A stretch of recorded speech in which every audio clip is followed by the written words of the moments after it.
कर कर अच्छा लग रहा है तुझको? अब यार देखो अपने साइड पे आ जाएगा ये। कर कर कर कर कर। थोड़ा सा हाथ से हाथ ना आ जाएगा अपनी लाइन।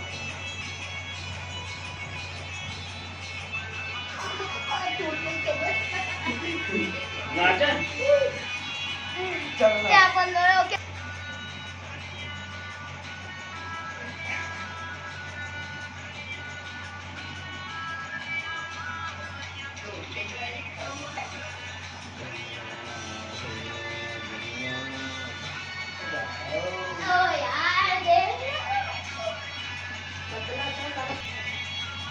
गड्डी तो ये पूरे शरीर में इसकी नाच रहा वो अंकल वो हाँ गाना ही सुनिए में यहाँ पर डीजे बज रहा है अंकल वहाँ पे नाची जा रहा है हाँ।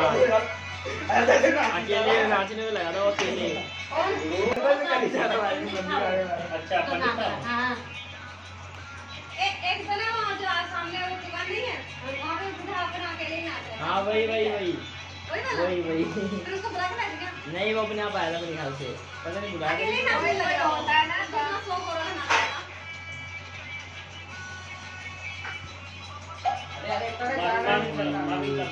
कमर लचकी रे